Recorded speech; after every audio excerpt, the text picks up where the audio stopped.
ومن قتل مظلوما فقد جعلنا لوليه سلطانا فلا يسرف في القتل إنه كان منصورا.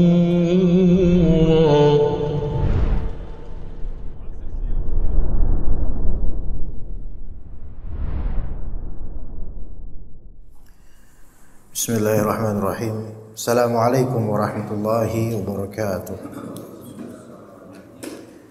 Innal hamdalillah nahmaduhu wa nasta'inuhu wa nastaghfiruh wa na'udzu billahi min shururi anfusina wa sayyiati a'malina. May yahdihillahu fala mudilla lahu wa may yudlil fala hadiya lahu. Asyhadu an la ilaha illallah wahdahu la syarika lahu wa asyhadu anna Muhammadan abduhu wa rasuluhu la nabiyya ba'dah. Fa inna asdaqal hadithi kitabullah wa khairal hadi hadi Muhammadin sallallahu alaihi wasallam wa syarrul umuri muhdatsatuha wa kullu muhdatsatin bid'ah wa kullu bid'atin dhalalah wa kullu dhalalatin finnar. Amma ba'd. Kita lanjutkan kajian kitab Adab Harian Seorang Muslim bab kedua, adab buang air, atau lebih tepatnya mungkin lebih sopannya adab menunaikan hajat. Adab menunaikan hajat. Ada beberapa poin dan disimpulkan di sini ada 13 poin. Mudah-mudahan pada malam ini bisa kita khatamkan di antara adab menunaikan hajat. Kita lanjut yang pertama, jemaah sekalian. Bersegera pergi ke WC begitu merasakan hendak buang air karena banyak manfaatnya.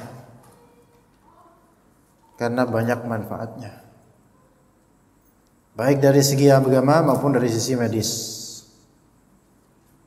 Jadi bersegera pergi ke WC begitu merasakan hendak buang air karena banyak manfaat. Di antara manfaatnya adalah dia menuntaskan tunaian hajatnya sehingga bisa fokus konsentrasi di pekerjaan maupun di ibadahnya. Itu yang pertama. Tapi ini yang pertama ini hanyalah opini ya, pendapat. Hanyalah pendapat. Melainkan setiap insan itu bisa mengetahui kondisi pribadinya bagaimana. Apakah lebih baik baginya bersegera atau bisa ditahan? Dan kalaupun ditahan apakah mengganggu aktivitasnya atau tidak? Ya, itu dikembalikan kepada individu masing-masing. Yang kedua, di antara adab menunaikan hajat adalah menunaikan hajat di tempat tertutup atau menjauh dari pandangan manusia.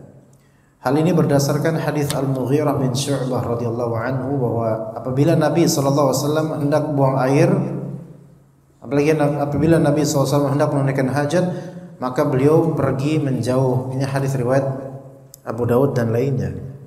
Kata Al-Mughirah bin Syu'bah, "Kana an-nabiy sallallahu alaihi wasallam idza dhahaba al-madhhaba ab'ad."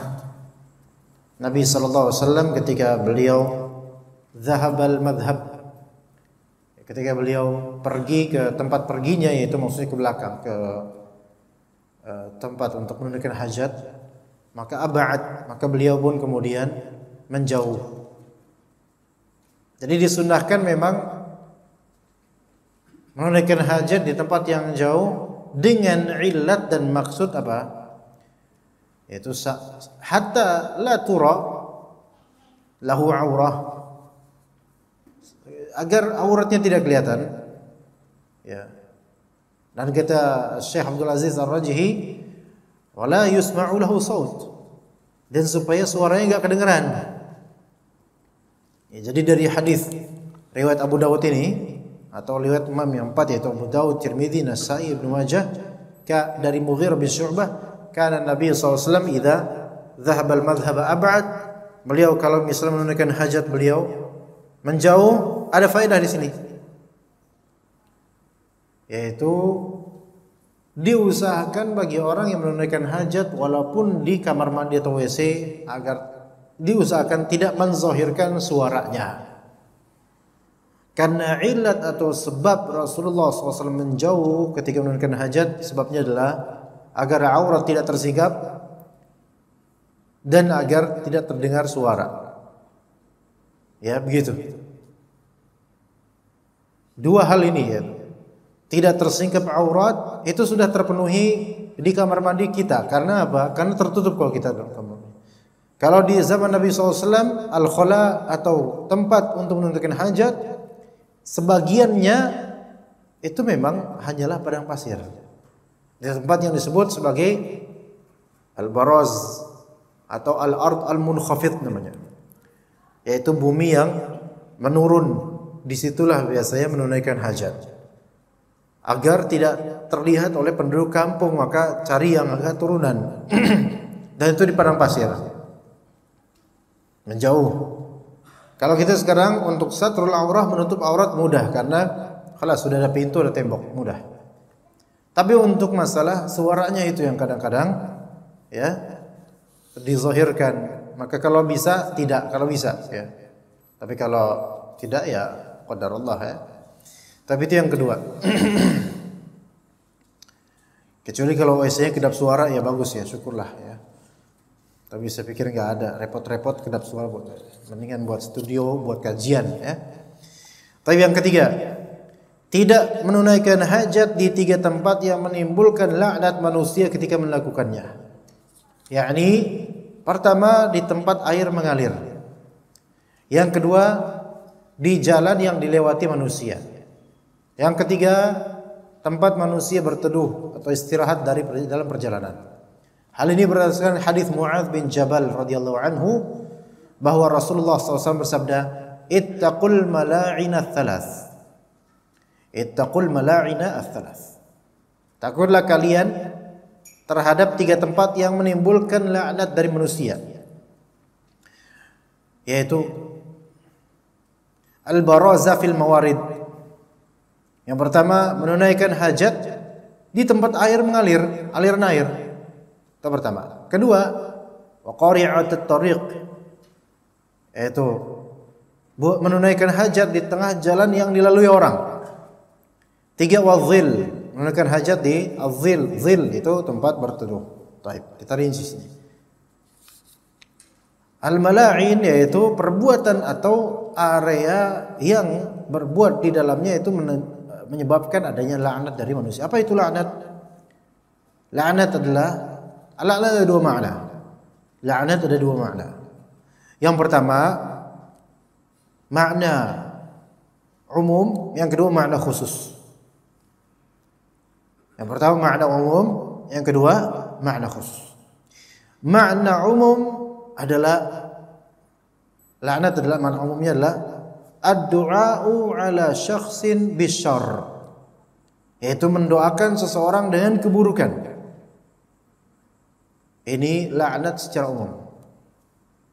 Mendoakan seseorang akan keburukan itu laknat secara umum. Ya. Jadi mendoakan kejelekan pada orang. Ya, mudah-mudahan kualat ya. Pamalik tuh orang mudah-mudahan. Misalnya, ini melaknat dari segi keumuman makna laknat. Ada makna khusus laknat, yaitu mendoakan keburukan seseorang dengan lafal laknat. Ya. Ad-du'a ala syakhsin bi tal'in atau bi lafzi al-la'nah. Jazakallah khair. Terima kasih. Mendoakan seseorang dengan lafal laknat dan cabang-cabang lafal laknat. Ini makna kedua, lebih khusus. Makna pertama itu umum, mendoakan keburukan apapun itu, maka itu laknat dari segi umum. Yang kedua mendoakan keburukan dengan lafal-lafal laknat. Saya laknat kamu misalnya, naudzubillah min dzalik. Ya itu ya. Ini makna laknat. Atau dengan lafal-lafal yang semakna dengan laknat dari bahasa Indonesia. Terkutuk kamu misalnya. Ya, terkutuk kamu itu laknat. Ya, itu laknat. Ya.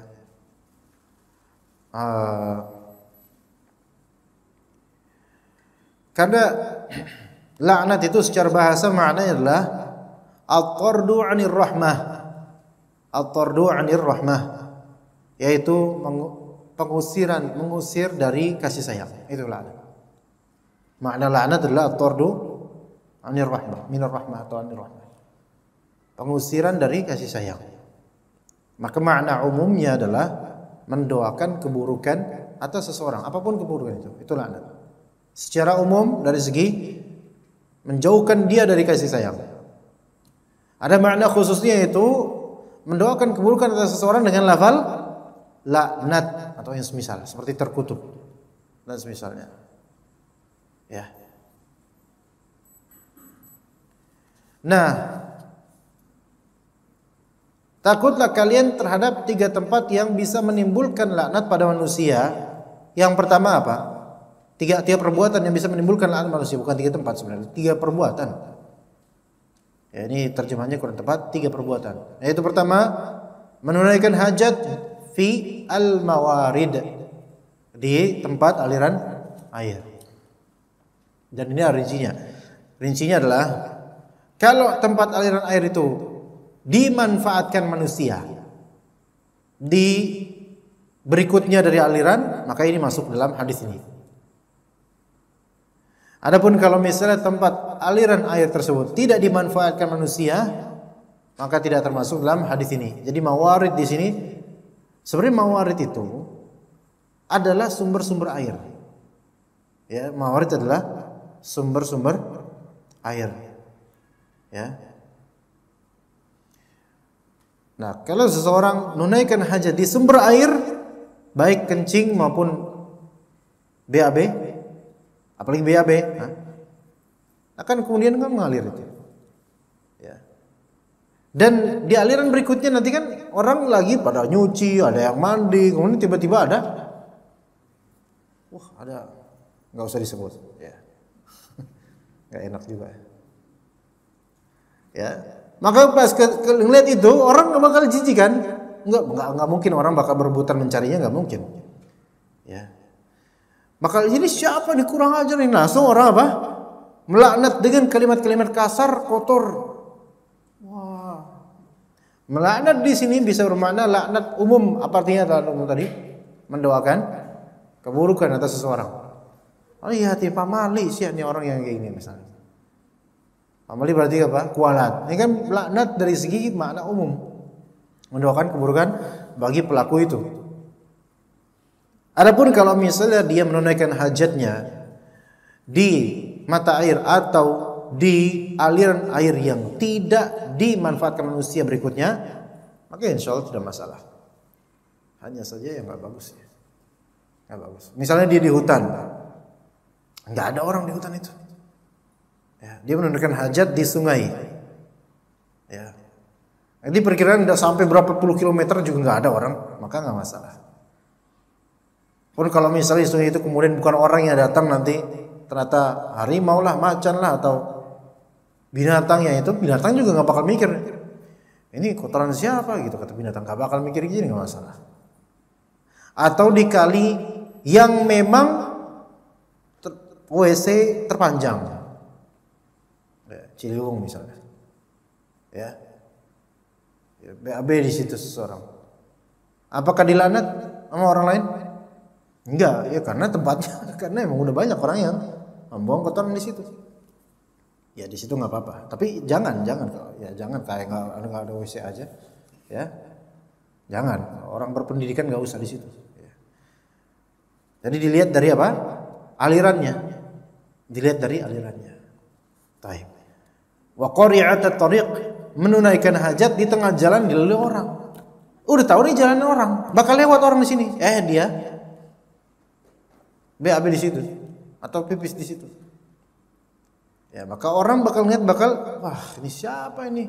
Awas kalau ketemu saya hajar dia. Nah, ini termasuk menginginkan adanya apa? Tort anir rahmah, yaitu mengusir dari rahmat, dari kasih sayang. Ya. Termasuk di jalan setapak yang dilewati petani, nggak boleh. Ya, al-muhim di sini jalanan yang dilalui manusia. Wadzil, atau menunaikan hajat di tempat orang berteduh, baik teduhan alami atau tuduhan buatan manusia. Tuduhan alami seperti pohon. Ya, kalau misalnya pedagang biasa ngaso di pohon tersebut, ya. Ini lebih enak mana cuma? Lebih enak kayak gini atau yang tadi? Suaranya lebih enak yang tadi apa yang sini? Yang ini. Kayak ini semua turun mulu dia. Harus ditempelin di bibir. Nah, dia di naungan, menunaikan hajat di akar pohon yang biasa dilalui pedagang dan tempat ngasuhnya orang di sini. Nah, ini nggak boleh, haram. Menimbulkan laknat dari orang. Atau di zil atau tempat berteduh yang dibuat oleh manusia. Ini lebih buruk lagi karena udah tahu nih tempat berteduh manusia dibuat di halte. Iya. Ngising di halte. Ya. Menunaikan hajat di halte. Kencing di halte. Di tempat duduknya lagi. Lah ini nyari masalahnya orang. Ya. Makanya seperti ini dilarang dan wajar orang kemudian melaknat pelakunya. Walaupun nggak tahu siapa pelakunya, tapi wah ini mudah-mudahan mandul ini yang misalnya. Tetapi mendoakan keburukan pada orang atau doa tersebut melebihi kezaliman orang tersebut, itu juga tidak boleh.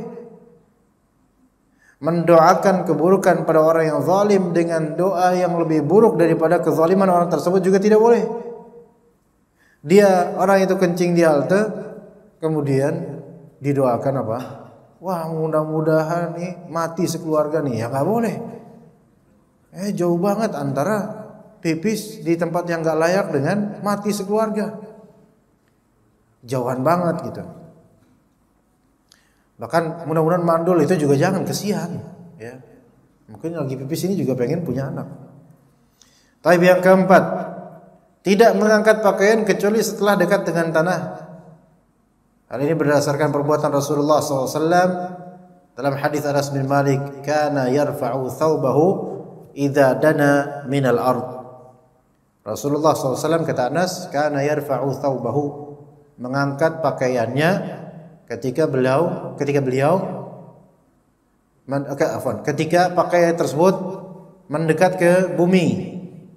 Ngerti maksudnya jemaah? Ada yang pakai jubah di sini. Pakaian Rasulullah SAW jubah. Ada yang pakai jubah? Bapak pakai jubah. Jubah, ya. Dan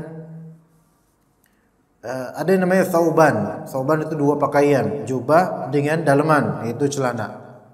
Zaman dulu itu nggak mesti orang pakai celana, nggak mesti. Kadang cukup apa? Jubah toh, thawb wahid. Pakaian satu saja itu khalas. Dulu zaman Nabi SAW. Ya. Maka kemudian kalau mau menunaikan hajat, beliau rafa'a thawbahu, mengangkat pakaiannya idza dana minal ard, ketika pakaiannya udah mulai dekat dengan tanah, artinya berarti udah mulai jongkok. Gitu. Kalau kita sekarang kan pakai celana, ibaratnya yang teman-teman pakai sarung. Ya. Kapan bukanya? Ya bukanya pas jangan lagi diri. Bisa dipahami nggak maksudnya?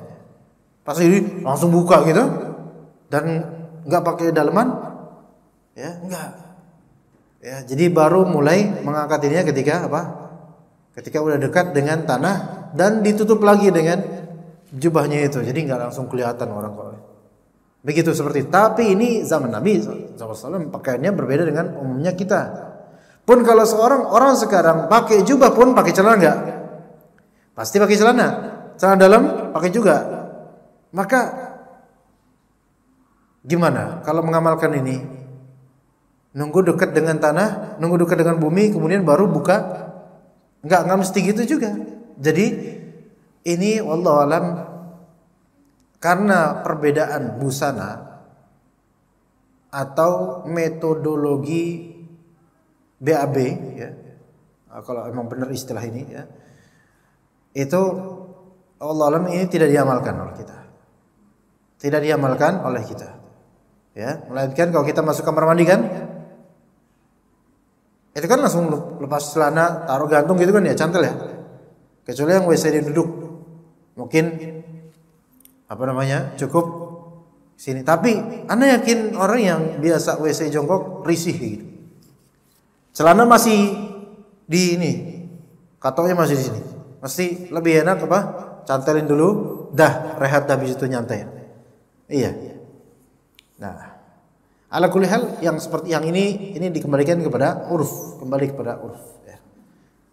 5. Tidak masuk WC dengan membawa sesuatu yang di dalamnya terdapat nama Allah, kecuali apabila sangat dibutuhkan. Hal ini untuk memelihara nama Allah Ta'ala dari penghinaan, karena WC adalah tempat kotoran, najis, dan tempat berkumpulnya setan. Ini betul. Karena ada hadisnya. Karena Nabi SAW idza dakhala al-khala'a wada'a khatamah. Nabi SAW kalau misalnya beliau dakhala al-khala', masuk ke tempat untuk menunaikan hajat, wada'a khatamah, beliau menaruh apanya Pak? Menaruh cincinnya. Menaruh cincinnya. Ini cincin kan ya? Cincin. Kalau laki-laki cincin biasanya di mana Pak?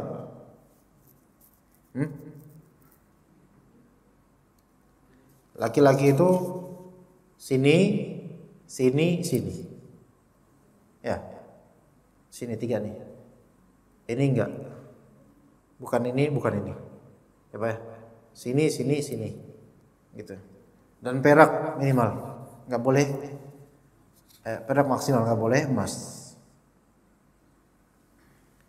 Jadi wada'a khatamah. Beliau menaruh khatamnya di luar tempat menunaikan hajat.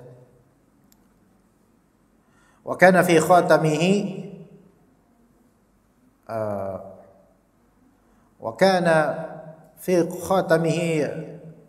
naqshun, yaitu di khatamnya ada naqsh, yaitu ada ukiran Muhammad Rasulullah. Berarti ada lafal jalalah Allah di sini, Muhammad Rasulullah, di khatam, di cincinnya ada Muhammad Rasulullah. Dengan dalil ini para ulama mengatakan dimakruhkan membawa sesuatu yang di dalam terdapat nama Allah kalau masuk WC. Jangan dibawa ke dalam WC. Makruh hukumnya. Include ke dalamnya apa? Buku,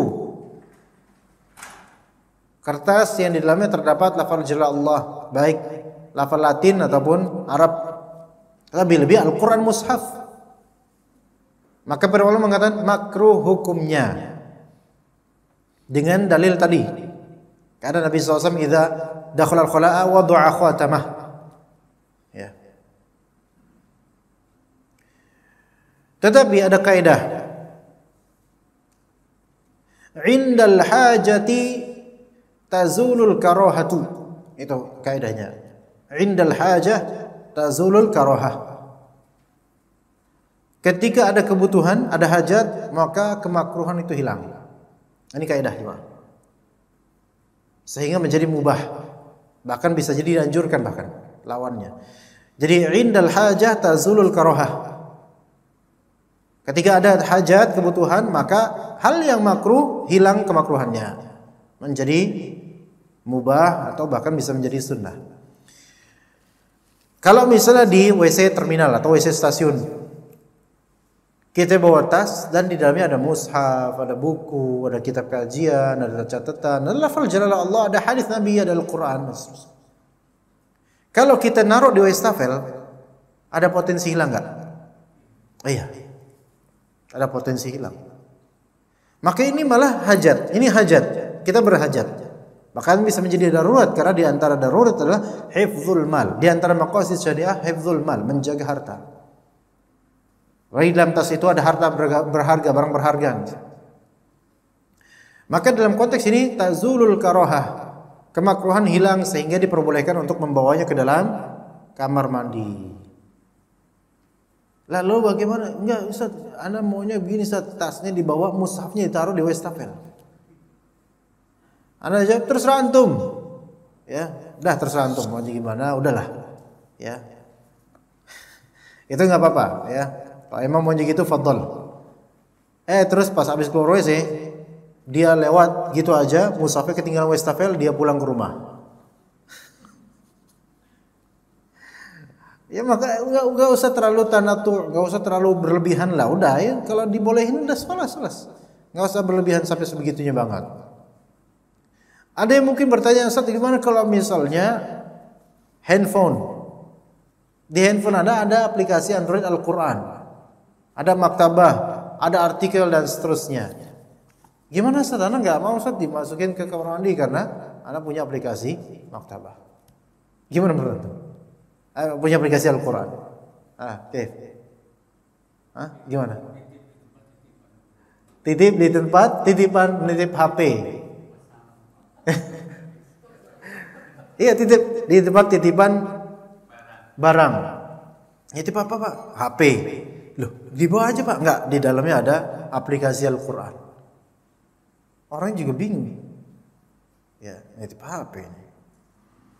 Enggak usah Pak. Enggak usah.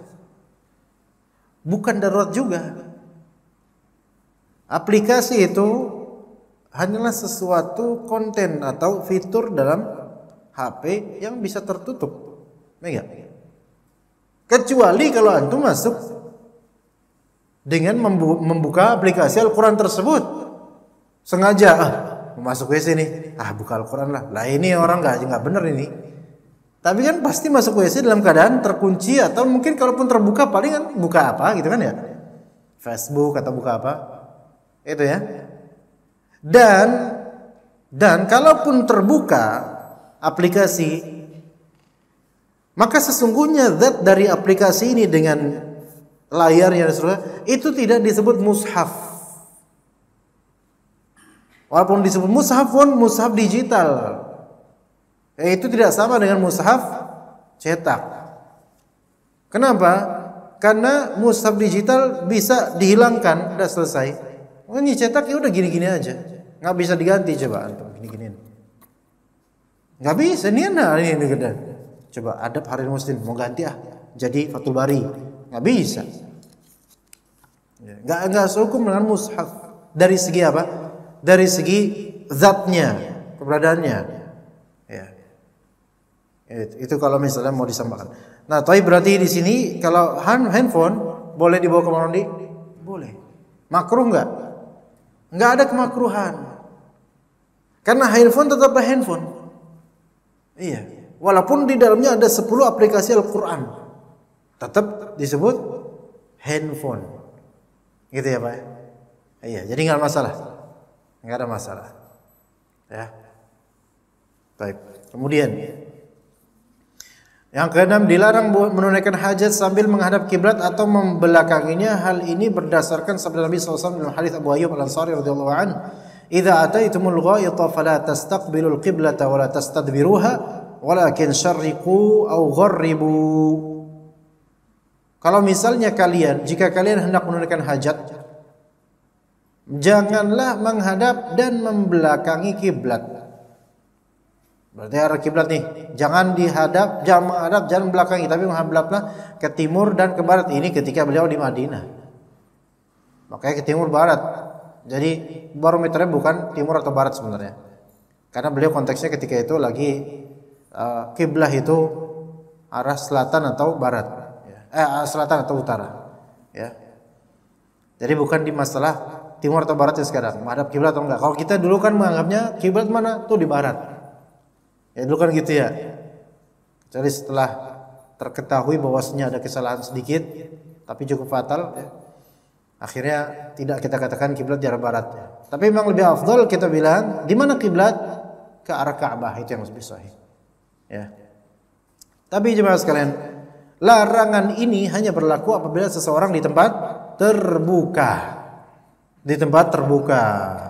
Artinya bukan fi bina, bukan di dalam bangunan. Baik yang beratap maupun tidak, al-muhim bukan di dalam bangunan. Adapun apabila dilakukan menunaikan hajat itu di suatu bangunan tertutup sehingga ada penghalang antara tempat menunaikan hajat tersebut dengan kiblat, maka ini bukan termasuk larangan menurut sebagian ulama. Namun di tempat tertutup pun lebih utama tidak menghadap kiblat. Nah sekarang WC kita rata-rata tertutup rata-rata. Pun yang tidak beratap pun tetap aja kan ada tembok-temboknya tertutup. Berarti insya Allah ini tidak masalah. Tetapi ketika suatu ketika darurat atau masalah lagi di hutan misalnya, atau di perjalanan jauh di padang pasir, di mana padang pasir Indonesia nggak ada ya? Di padang inilah apa sih? Gurun apa namanya? Hah? Padang rumput. Iya. Terbuka nggak? Terbuka itu. Jangan ke arah kiblat. Bagaimana cara mengetahuinya? Bisa dengan arah matahari. Kalau nggak bisa, dikira-kira aja. Kira-kira gimana? Arah kiblat mana? Kalau nggak ada kompas. Ya, dikira-kira aja gimana. Itu kalau di luar, di tempat terbuka. Yang ketujuh, dilarang menunaikan hajat buang air kecil. Ya, di tempat yang tergenang. Wah, ini cari masalah ya orang ini. Hal ini berdasarkan hadis Abu Hurairah radhiyallahu an, Rasulullah SAW bersabda, "La yabulanna ahadukum fil ma'i da'imil ladzi la yajri, thumma yaghtasilu fihi." Janganlah sekali-kali salah seorang di antara kalian kencing dalam air yang tergenang, kemudian sekaligus dia mandi mencebur di dalam air yang tergenang tersebut. Apakah ini maknanya? Antum ngelihat ada air tergenang kolam, antum kencingin, antum cebur di situ. Apakah itu maksudnya? Maksudnya begini. Kalau ada air tergenang yang dimanfaatkan oleh siapapun yang bisa mandi dan memanfaatkan itu, airnya tergenang, tidak mengalir, ingat tidak mengalir, maka haram untuk mengencinginya.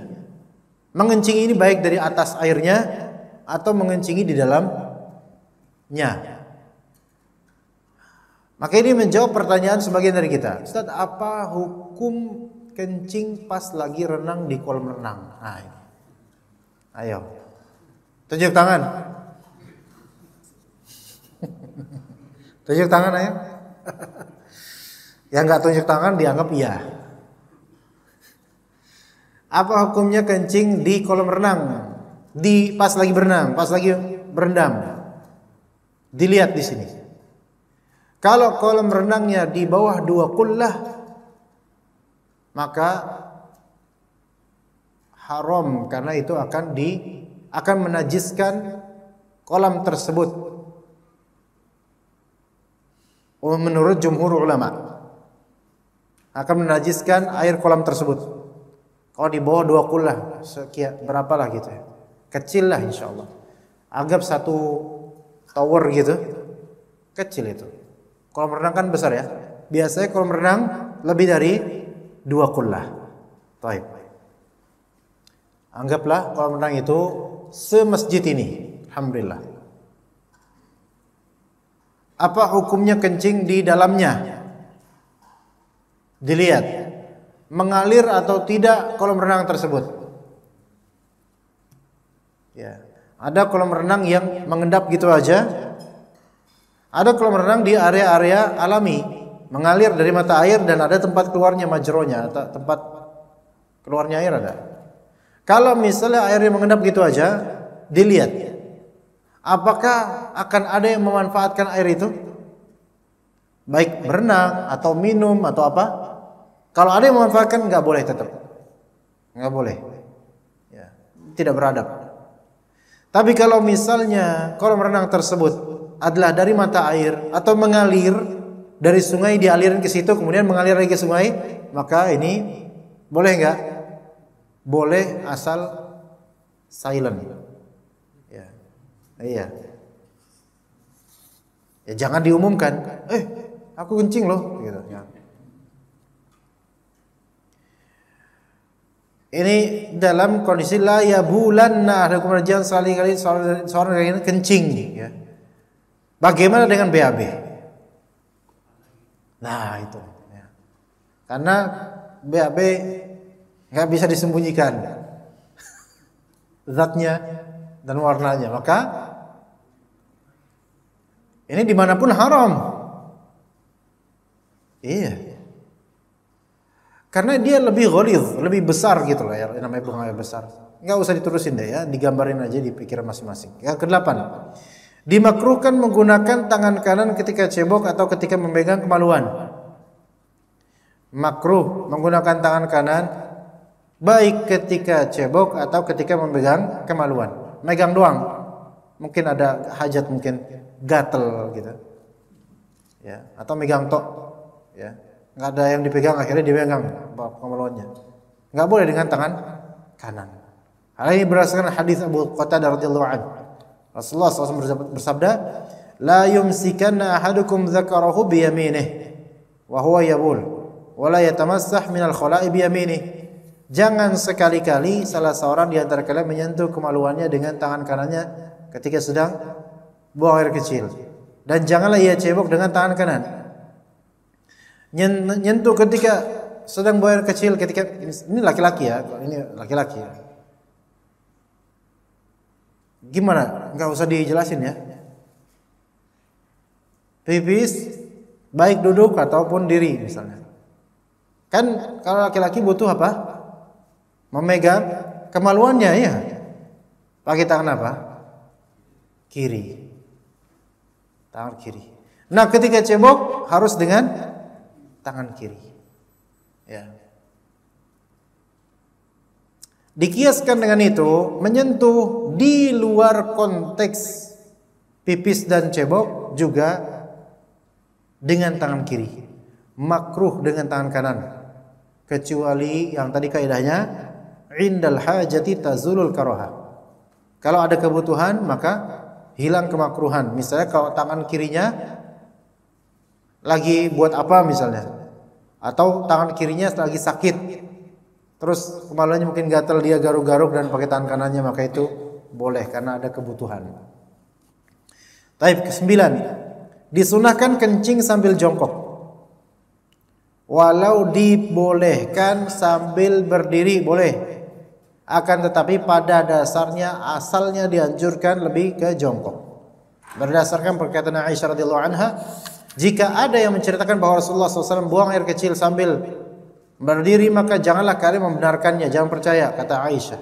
Beliau tidak pernah buang air kecil kecuali sambil jongkok. Ini kata Aisyah. Tapi hakikatnya Rasulullah SAW dalam hadis Hudzaifah, Rasulullah SAW pernah bala qa'iman fi subatati qaumin. Rasulullah SAW pernah pipis berdiri di tempat buangan orang-orang, ya, yaitu di tempat sampah atau misalnya. Berdiri. Ya. Apakah ini berarti Aisyah radhiyallahu anha menyatakan perkara batil? Kita katakan, para ulama mengatakan Aisyah radhiyallahu anha adalah orang yang paling mengenal Rasulullah di rumahnya. Dan beliau dengan dekatnya dengan Rasulullah tidak melazimkan beliau mengetahui apa yang Rasulullah lakukan di luar rumah. Maka kenapa Aisyah mengingkari? Rasulullah enggak pernah pipis kecuali pasti jongkok. Kalau ada yang mengabarkan Rasulullah SAW kencing berdiri, maka jangan percaya, kata Aisyah. Lah, Hudzaifah meriwayatkan gimana? Sebaliknya, beliau melihat Rasulullah SAW kencing berdiri. Maka ini menunjukkan bahwa Aisyah hanya mengetahui keadaan Rasulullah di dalam rumahnya saja, dalam urusan kencing. Dan Rasulullah ketika di rumahnya selalu kencing duduk atau jongkok atau semisal. Adapun di luar beliau pernah melakukan kencing berdiri. Ini menunjukkan dua hal. Pertama, diperbolehkannya kencing berdiri, itu satu. Pertama. Kedua, lebih afdol terutama di rumah kencing jongkok. Tetapi tentu semua disesuaikan dengan konteks kencingnya. Karena Rasulullah SAW ketika beliau kencing berdiri itu di luar rumah dan di area tempat-tempat yang ada sampahnya. Artinya mungkin kalau beliau duduk itu lebih dekat ke sampah dan lebih sulit, maka beliau berdiri. Ala kulli hal, dua-duanya tafadhol. Kalau misalnya memang tempat tersebut menyediakan memprovide hanya untuk kencing berdiri, ya udah nggak usah duduk, kan gampang. Contoh misalnya Antum ketemunya urinoir. Ya Pak, namanya urinoir ya. Yang nempel di tembok terus ada cradle-nya itu. Apa? Ya kan, urinoir kan namanya? Antum berdiri. Antum mau kencing jongkok gimana caranya kok kayak gitu ya? Mau manjat terus jongkok gitu? Ya. Ya, jadi disesuaikan. Dibolehkan buang air kecil sambil berdiri dengan syarat tidak mengotori badan dan pakaiannya dan aman dari penglihatan orang lain. Hal ini berdasarkan hadis Hudzaifah. Nah, kalau ternyata kita di dalam kamar mandi, WC-nya WC jongkok, kita mau kencing sambil diri, ini perhatikan cipratannya juga kalau berdiri. Ya. Kalau memang khawatir ciprat dan memang harus berdiri karena repot kalau misalnya jongkok dulu, maka kencinglah di temboknya. Maksudnya di bagian tembok itu, ya, di situ, supaya nggak nyiprat ke ini, ke pakaian. Iya boleh. Habis itu siram, jangan dibiarin gitu aja. Iya. Saya pernah ke kontrakan teman di daerah Solo dekat UMS. Teman-teman saya itu lulusan pesantren, punya fikih mereka. Kan ngontrak ngekos kan, ada kos-kosan berapa unit, kamar mandinya itu bersama di luar. Ada 2 unit kamar mandi. Nah, orang-orang umum awam yang nggak ngerti fikihnya, mereka kalau pipis kencing nggak merhatiin tentang cipratan. Sementara teman-teman anak itu merhatiin kalau udah darurat, ini kencing berdiri, maka kencingnya di apa? Tembok, dan itu melukiskan yang indah gitu. Ada lukisan indah di tembok ya jadinya cer gitu.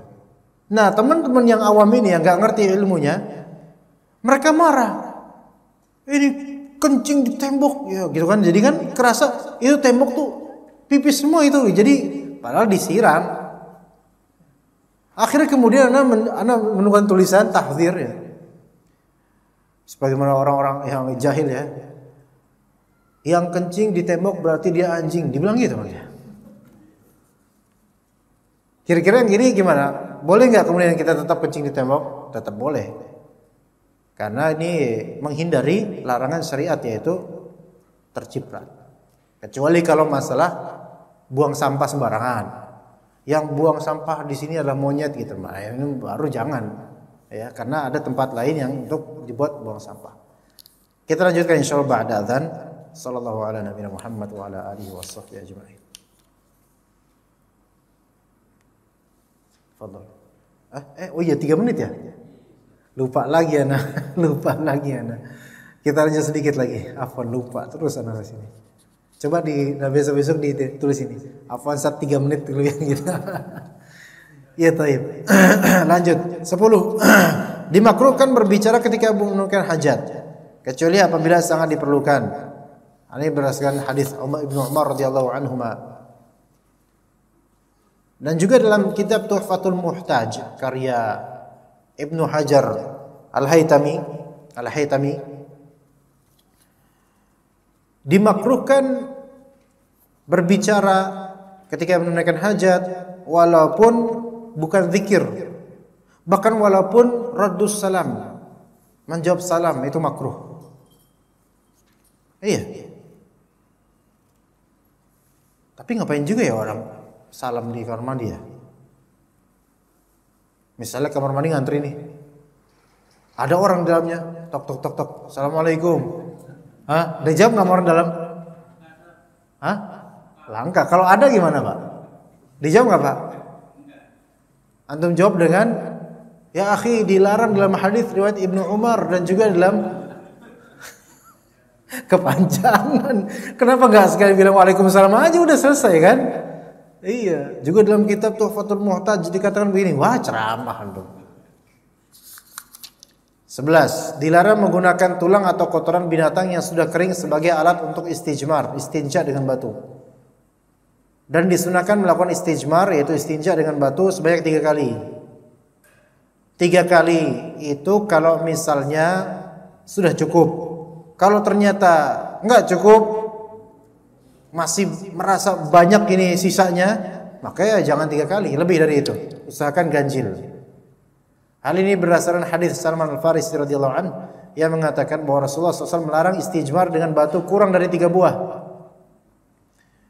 Tapi ini jumhur ulama mengatakan yang penting 3 buah ditinjau dari jumlah batunya.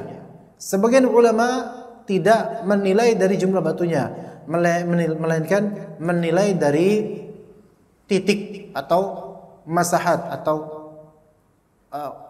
gesekan atau olesannya. Kalau satu batu besar dan bisa untuk 3 kali gesekan, maka mencukupi. Itu menurut sebagian ulama, ya. Dan ini dikiaskan dengan batu segala hal atau media yang berpotensi membersihkan. Tisu misalnya boleh dikiaskan dengan batu, tisu. Iya. Selama bukan benda yang muhtaram, yang dihormati atau yang digunakan oleh manusia seperti buku. Iya, buku IPS. Jangan. Gagang pintu kamar mandi, ya jangan. Itu malah bikin masalah, ya. Karena orang bakal megang itu. Iya. Beliau SAW pun melarang penggunaan kotoran hewan yang mengeras atau batu sebagai alat untuk istijmar. Penggunaan kotoran hewan yang mengeras, kotoran hewan yang sudah kering. Ya, ini kotoran hewan udah kering nih. Ah, pakai ini aja lah. Ya jangan, karena ini aslinya apa? Najis. Antum menghilangkan najis pakai najis. Gimana? Ya. Beliau SAW bersabda, "Man tawaddu'a falyastanthir wa man istajmara falyutir." Wa man istajmara falyutir. Barang siapa wudu hendaklah ia istinthar. Kalau wudu istinthar, menghirup air ke hidung lalu dikeluarkan lagi.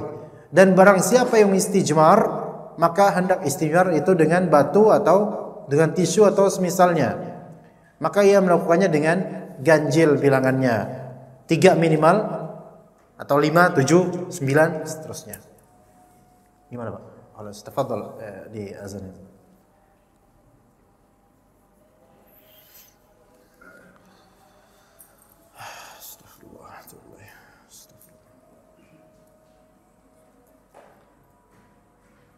La haula wala quwwata illa billah.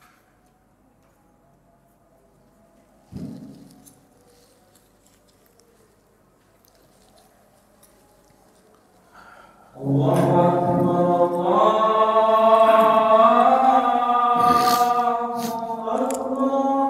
Allahu akbar.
Qomat. Terusin kan? Ayo. Baik, bismillah. Kita lanjutkan sedikit. 12. Disunahkan memasuki WC dengan kaki kiri dan keluar dengan kaki kanan terlebih dahulu. Ini kebalikannya masjid. Ketika masuk membaca Allahumma inni a'udzubika minal khubuthi wal khaba'ith. Ini sebelum masuk kamar mandi ya. Karena ketika di kamar mandi ini bukan tempat berdoa. Tetapi sebagian ulama mengatakan kalau dia lupa maka dia boleh membaca Allahumma inni a'udzubika minal khubuthi wal khaba'ith di dalam hatinya pada saat di dalam WC. Ya, menurut sebagian ulama. Ulama lainnya ada berkata enggak perlu. Dia sebaiknya membaca ini di luar saja. Ya, ketika sudah masuk ke dalam enggak perlu membaca ini lagi di dalam hati. Untuk sebagian ulama. Ala kulli hal diperbolehkan insyaallah kalau di dalam hati. Dan ketika keluar membaca ghufranak. Ketika keluar membaca ghufranak. Dan ini mutlak untuk seluruh hajat yang membutuhkan masuk WC. Baik itu BAB, BAK atau nyuci. Maka mengucapkan Allahumma inni a'udzubika minal khubuthi wal khaba'ith. Nah, adapun untuk ghufranak wallahu alam itu setelah menunaikan hajat. Pak, bisa dipahami Pak bedanya? Allahumma inni a'udzubika minal khubuthi wal khaba'ith. Ini untuk kebutuhan apapun di dalam kamar mandi, walaupun bukan BAB, bukan BAK. Baik itu mungkin mencuci, baik mau ngambil anduk kemudian keluar lagi, maka sebelum masuk kamar mandi baca apa? Allahumma inni a'udzubika minal khubuthi wal khaba'ith. Adapun keluar kamar mandi mengucapkan ghufranak ini kalau ada BAB atau BAK saja. Bisa dipahami enggak di sini? Coba. Pas BAB BAK keluar kamar mandi baru ghufranak. Adapun kalau cuma ngambil baju atau nyuci atau bersihin bak, bukan menunaikan hajat BAB BAK, maka tidak perlu mengucapkan ghufranak setelahnya.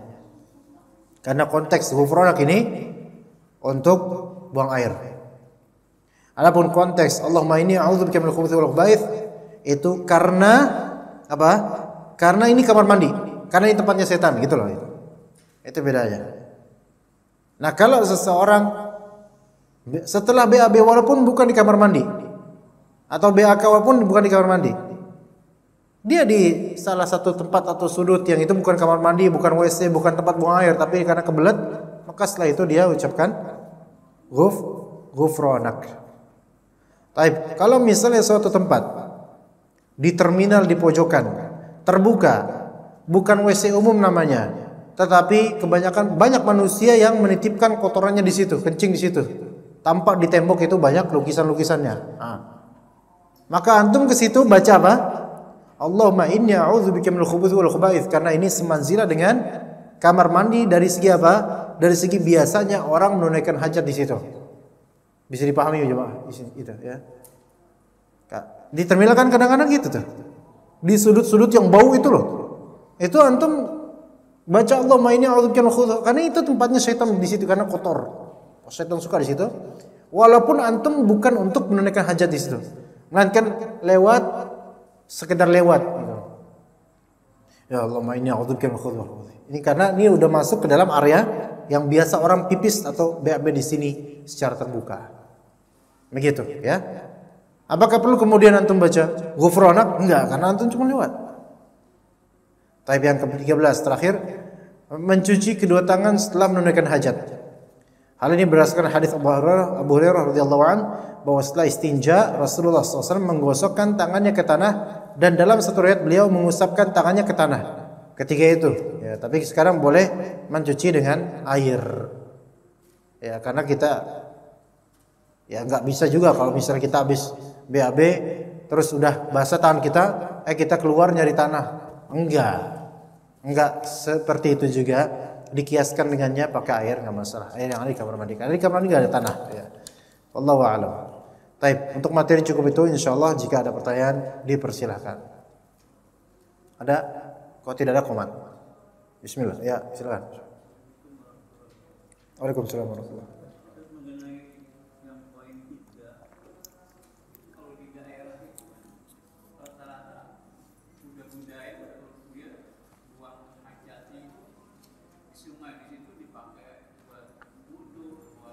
Ya.